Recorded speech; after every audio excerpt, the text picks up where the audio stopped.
Hello and welcome to Comic Culture. I'm Terrence Dollard, a professor in the Department of Mass Communication at the University of North Carolina at Pembroke. My guest today is artist Tom Lyle. He's a professor of sequential art at the Savannah College of Art and Design. He's been with us before. Tom, welcome back to Comic Culture. It's a pleasure to be here. Thanks for having me. So Tom, your career is one where you've been working in comics for over 30 years and you're also an academic. Last time we had you on the show, we showed you some classic cartoon work from some of the great artists in comic books and had you sort of give us the scholarly artist overview of them. And I'd like to do that again today if you're game.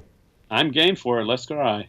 Okay, so first I'd like to talk a little bit about anatomy, which is something that we always think about, the superheroes, the figures and everything, but there's an art to drawing bodies in motion. So I thought we could take a look at a page by Jack Kirby and perhaps get what your thoughts are when we see that. Well, the one thing Jack's really good at is everybody moves extremely, but it looks comfortable and normal even though they're moving in an extreme manner. So like, you know, your big creature is moving big, the Thing moves big, Reed Richards moves big, everybody's got limbs forward and stuff like that. I even love his flying figure for Torch in panel 1, but he does really good with stuff like using parallels of like the Torch's anatomy in panel 2, where it cuts across all that black placement of the critter. And it just makes a nice contrasting line. But man, the Thing is just awesome. I love the way he does those. Like, I don't know what you want to call them. The big squares on him. You know? But Jack had his own anatomy. I mean, he has those knees that he draws, and which Sinnott is downplaying at this point. And but I like his anatomy. I think it's fun.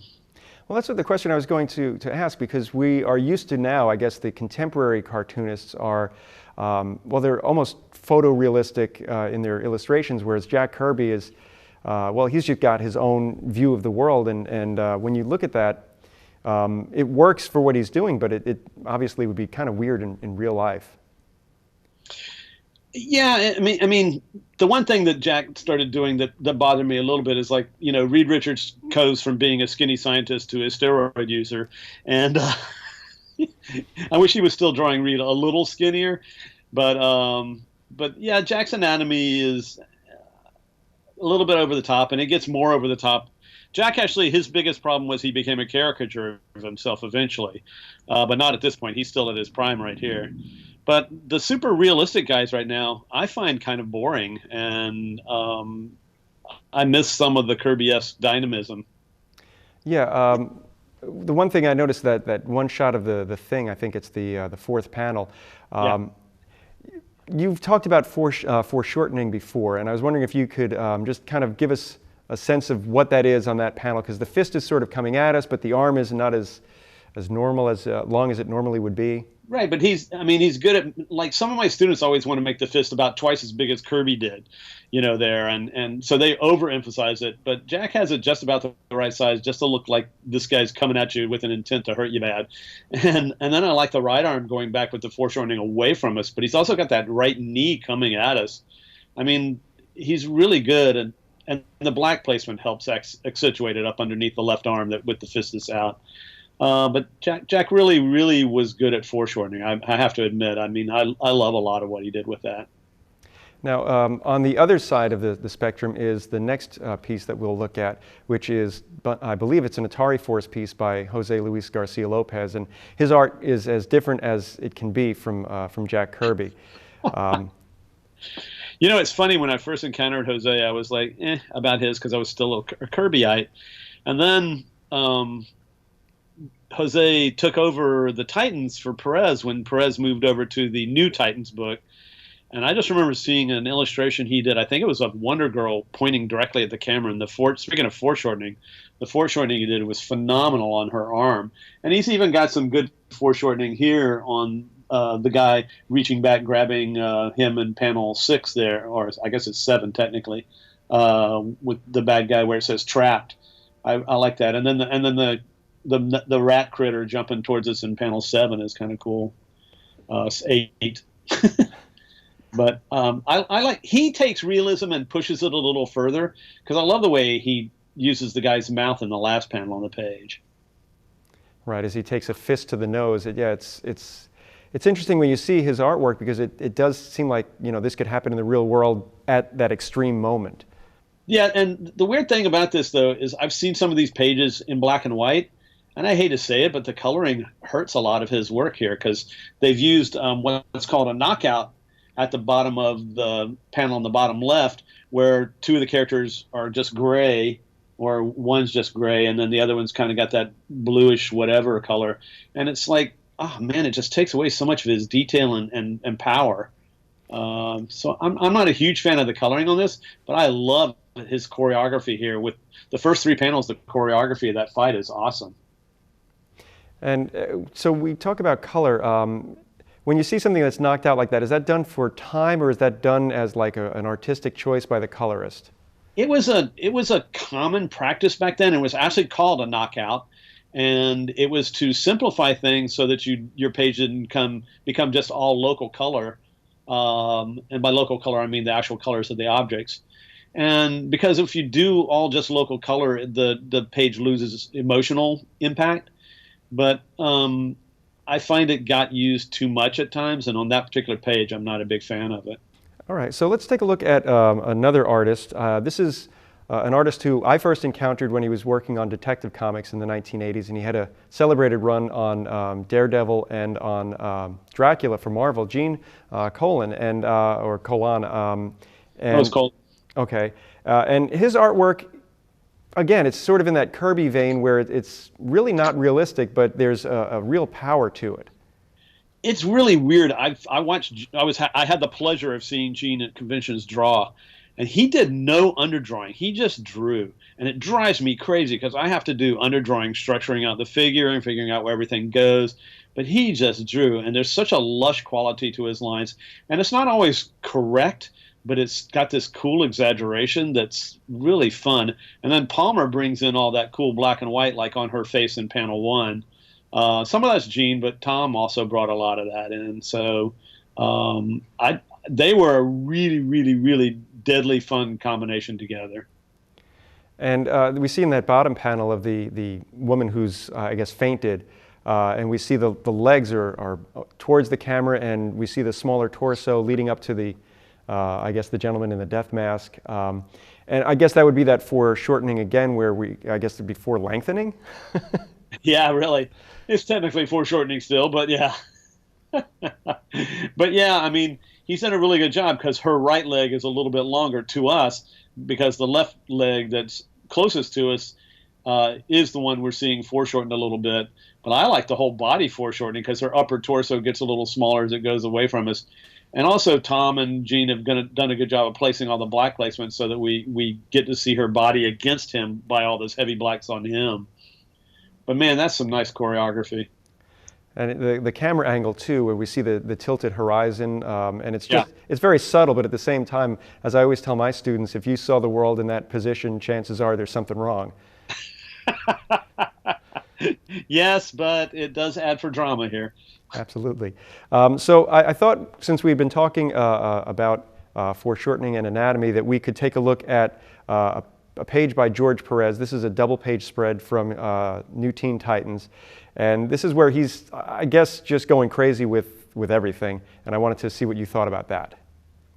George was known for these kind of things where he would just draw detail and groups of people. And his skill, it's like weird because George's anatomy is a little stiff, but he's so good at placing figures and keeping separation and the character design so that you can see what's happening, that it doesn't look cluttered and it doesn't look stiff.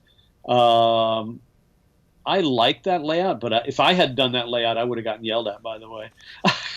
Mainly because I don't know if I'm supposed to go all the way across the top of the double page spread and then read the bottom tier, or if I'm supposed to go across the top of the first page and then the bottom of the first page and then the top of the second page and the bottom of the second page. So it's a little confusing, and I don't think Wolfman helped him any with the balloon placement.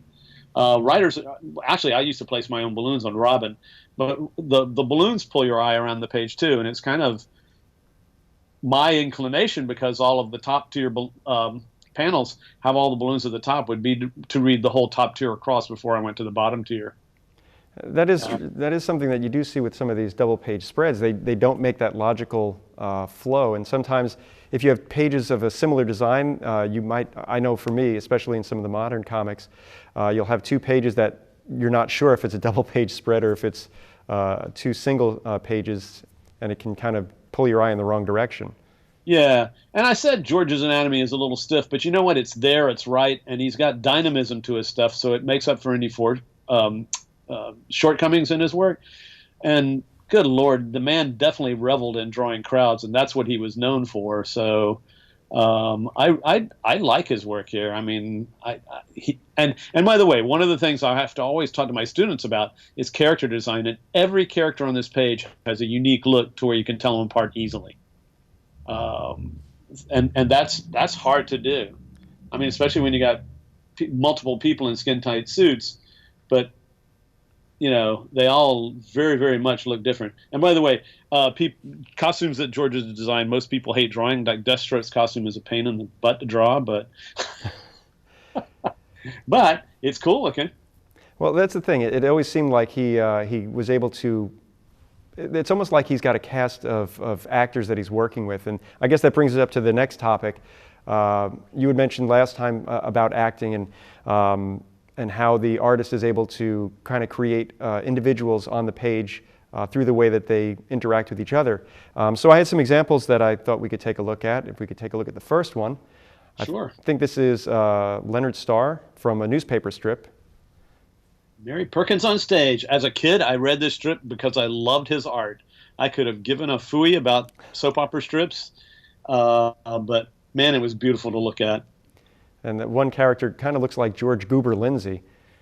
Yeah, I know, and I have a feeling, based on what I've seen of his art, that Leonard based a lot of his characters on real actors, because Mary's husband, Pete, looks like Rock Hudson a lot. And he's not on this particular strip, but I mean, when you see, oh no, that's Pete in the upper right corner, very small with the striped sweater on, but we don't get to see him anywhere else very well. And then the guy that's balding in the back looks like Richard Deacon that was on Dick Van Dyke's show. So, and Lord, if that doesn't look like Doris Day there, you know. So I think he used real people, but he would have to draw them himself.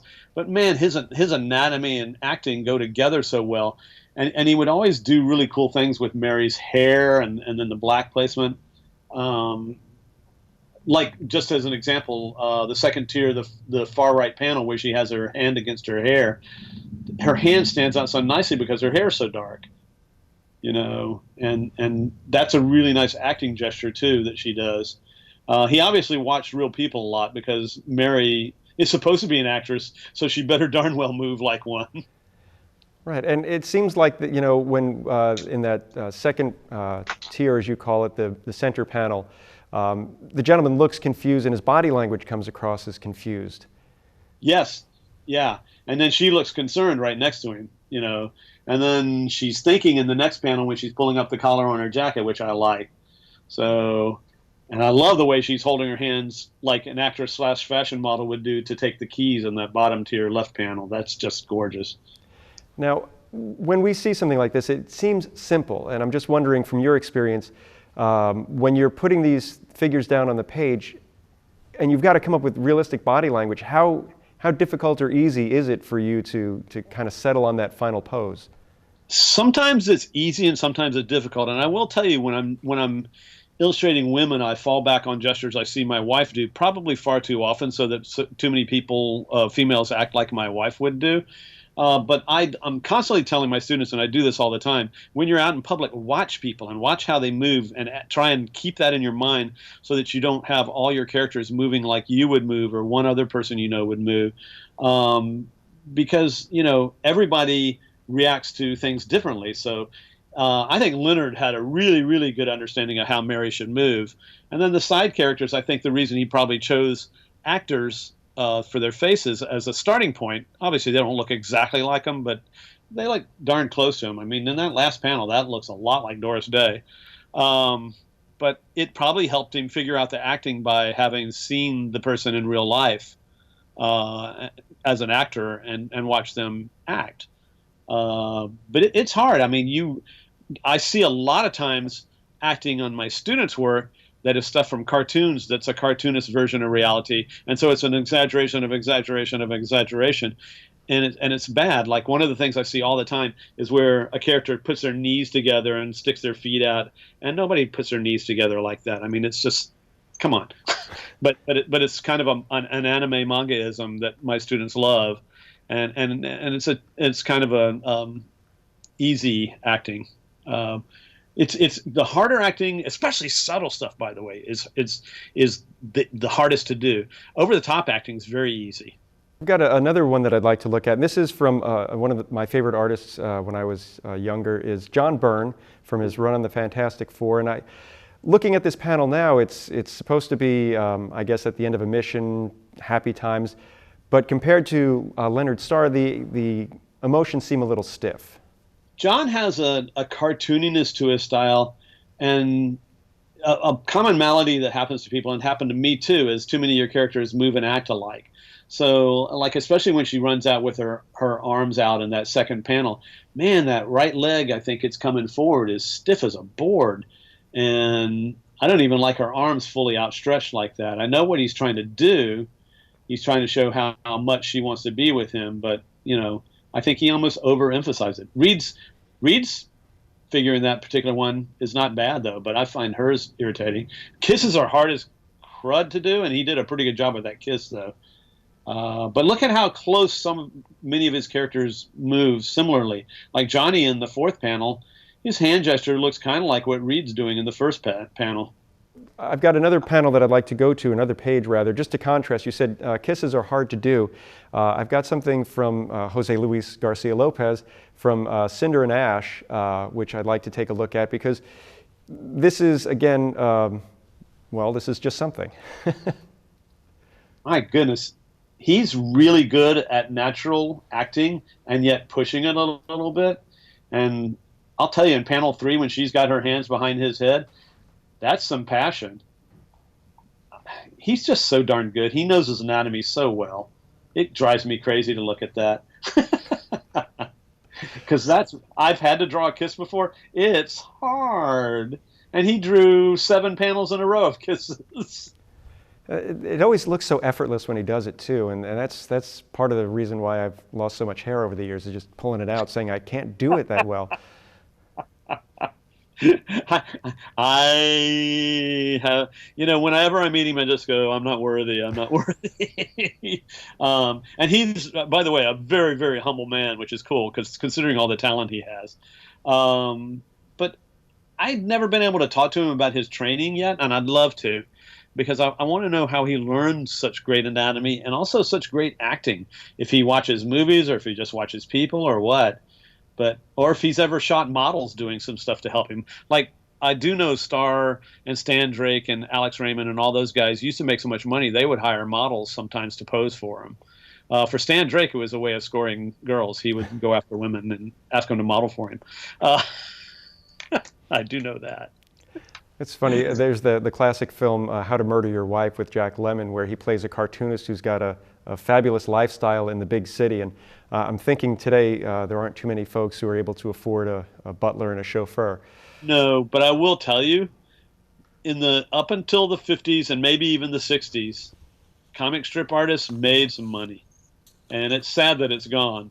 But yeah, they probably made, 6 figures to upper 6 figures, but at least a lot of those guys, like I know that at one point Chester Gould's strip Dick Tracy, oh my God, he was in so many newspapers, he had to have been making 500,000, which in the 1960s would have been the equivalent of about 5 million a year right now. So I'd like to move on to I guess lighting and spotting blacks on the page. And this is one of the artists that you told me that I should look up as I try and get better as an artist. So if we could take a look at the first one from Terry and the Pirates. Milton Caniff. So I just wanted to find out, this is, again, speaking of a cartoonist who made, I'm sure, a small fortune. And he still had a hand in the ownership of Terry and the Pirates, even after he passed it over to George Wonder, who drew it while he was doing Steve Canyon. But he created two strips that were very popular and very long running, both Terry and the Pirates and Steve Canyon. So, yeah, Milton's black placement is impeccable. I don't always agree with the way he does some of the things like his folds on fabric, but darn, I mean, look on panel 3 how the guy with the freckles has the strong lighting on him, but the character with the lighter hair behind him has that really strong shadow on him, and so it pushes the two characters, apart and yet together at the same time. And then panel 5, that moody lighting as the gunshot happens, or is that a gunshot or a flashlight? It's a flashlight. Oh my gosh, that's just gorgeous. And that's why he's playing with the lighting. I see he's got the flashlight there. Oh, it's a good. We have the I guess the bottom tier, that shot of the DC-3 with that sort of underlighting. Yeah. Is it more difficult to take an inanimate object and make it appear as lifelike as that panel seems to show it? Yeah, it's really difficult. And I must say, when I had to draw planes, I in general went and bought plastic models of them and put them together so I could have something to look at. Because planes are hard. They're really hard. I will say that Kniff had the advantage of being really beloved by the U.S. Armed Forces, so I bet he got lots and lots of reference photos from them. Yeah, he definitely took reference photos too. But yeah, that's hard to do. I like that uplighting and the little bit of highlight on top, and those clouds behind it are really dramatic. And I guess that's the sort of composition that allows everything to appear three-dimensional, even though it's just on a printed page. Yeah, since we've talked about so many things, I want to real quickly hit on the 1, 2, 3, 4, 5, 6 panel, the middle tier, the far right one. That's a really good example of a panel like Kniff has done everything: the acting, the black placement, and the composition and stuff, just all come together because that's such a simple arrangement, and he could have chosen a much more difficult angle. But we don't need to see much of the plane. We know it's a plane just based on that wheel and the little bit of wing, and then that guy in the foreground who's all silhouette with the character running up to him not being silhouetted, and then the really far deep character being silhouetted again. I just love that panel. I think that's really cool for depth of field. It is. It's amazing because you can see this influence in the next picture that I'd like to take a look at. I'd like to skip over to the third picture in this collection. I believe it's one by Jim Aparo from one of his runs on, I guess this is The Brave and the Bold. Yeah. God, he's so good. I had the pleasure of meeting him too while I was doing Robin, so that was fun. Yeah, there's some really nice black placement on there. I especially like the way he did Batman in the panel with the cast shadow of his cape and legs in the foreground. It's panel 4. But also, Batman's face doesn't show. You just see all that black and then the black under his cape and only his hands popping out. That's just gorgeous. And then Batman in panel 2, mostly in silhouette, but a little bit of highlight on his cape, and then him almost blending into the black of the building. I think that's cool. Jim was really quite good. He was obviously inspired by Neil Adams and occasionally, influenced heavily by Neil Adams.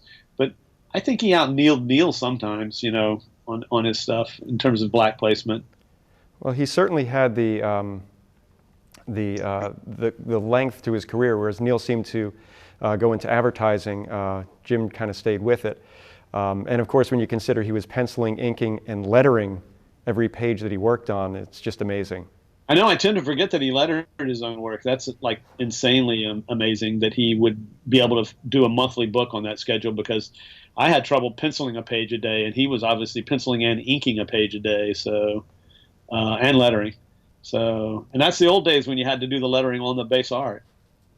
I'd like to take a look at, I guess it would be the fourth one? The fourth one, yes. It's another Jose Luis Garcia Lopez, because you can't really go wrong with Jose. I was going to say, he's well worth a love fest. And in this one, it's interesting because you have Superman, but he's doing something boring. He's out on a date. But again, we have some really interesting placement of blacks on the page.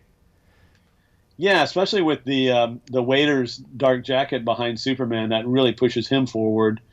And then look at the couple in the background with the guy in the dark suit and the woman in the light dress. So He's really good at having. I keep talking to my students about how you have tiers where you'll have a white layer and then a black layer behind that, and then another white layer and then another black layer. And that's exactly what he's done here. The foreground element of the plant has a lot of black placement in it. And then Lois has all that bare skin, and so does Superman. But she's got that dark hair, and so Superman's arm behind her hair there looks, it stands out pretty nicely.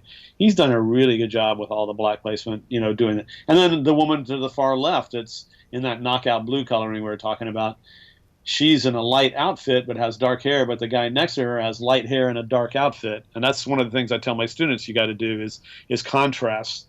If somebody has a dark top, you put the person next to him in a light top, but you also put the person in the light top in dark pants and the person in the dark top in light pants, just so you get the contrast. Man, the Dutch angle panel in the bottom left corner, that waiter's hand coming in, is awesome because of the black suit. That's actually what I was going to ask you about. It's interesting because we have Superman and Lois, and they seem to be the focus, and yet everything around us, although is important, really kind of draws the eye to that action. Yeah, but I'm also drawn to Superman's hands doing that with his chin on his hands, and that's such a beautiful gesture. It's just a great combination of everything we've been talking about: is acting and black placement and anatomy. I mean, it's just gorgeous. And I think that's actually why I was going to this panel, this page last, because I think it does actually bring everything that we were talking about together. So again, I think we're almost out of time, which I really can't believe. It goes really fast. I enjoy talking about this kind of stuff because it's being analytical about this is one of the hardest things for newer artists to do, because you have to look at the old artists and look at what they are doing and then try and figure out why they did it, and then apply it to your own work, and that's hard.